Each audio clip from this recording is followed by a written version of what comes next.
Morning people, welcome back to F Politics. The state of Israel is now officially fueling anti-Semitism.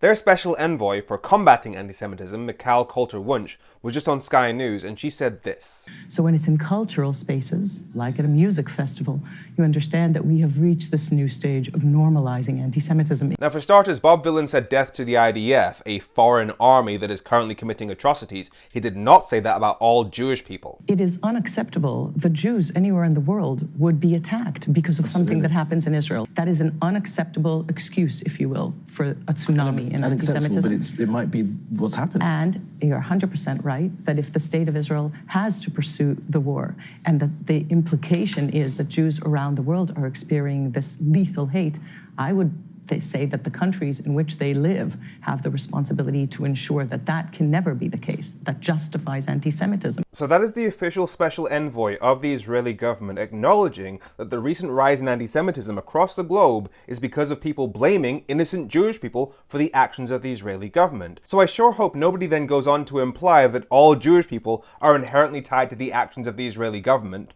Or the attack of Jews, or by the way, Zionists. You need not be a Jew to be attacked or targeted by this strain of an ever-mutating lethal hate that anti-Semitism is, that I would say is anti-Zionism, or the denial of Israel's very right to exist or defend itself. Now when she refers to Israel defending itself, she's talking about what Israel has been doing in Gaza for the last 2 years, which goes well beyond defending itself. In fact, the UN Special Rapporteur, Francesca Albanese, has said that Israel does not have the right to defend itself against a territory that it controls, because the state of Israel is an effective occupation of the Gaza Strip. They control who goes in and out, which is why many human rights organizations refer to Gaza as an open-air prison. And if you ran a prison and some of the prisoners even killed some of your guards, you wouldn't have the right to simply wipe out everyone in the prison. You would have the right to go in there and find the perpetrators, but you wouldn't have the right to simply start blowing up prison blocks, claiming that the innocent captives were simply being used as human shields. So to say that it's anti-Semitic to oppose Israel wiping out pretty much all of Gaza, because 92% of the homes in Gaza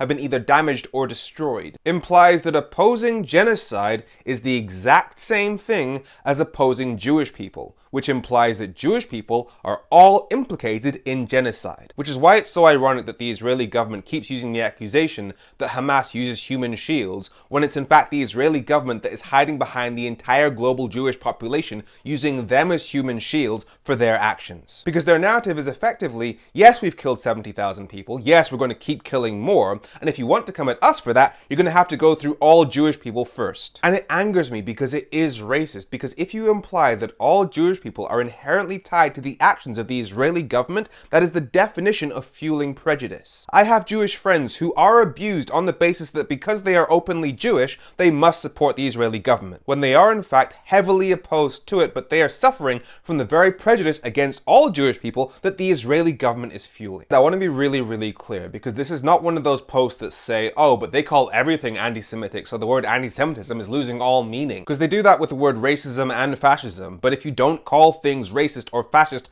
when they are racist or fascist, then the word loses its meaning because it's never applied to anything. And like I said, there is anti-Semitism going on right now against Jewish people because of the actions of the Israeli government. And it pisses me off that any Jewish person is being attacked or abused simply because they are a Jewish person and the person abusing them believes that they must automatically support the Israeli government's atrocities. But that belief that is painting a target on the backs of every Jewish person across the world is being fueled by the Israeli government themselves. I'm Femi. Make sure you follow F Politics so politics doesn't F you. Have a great week.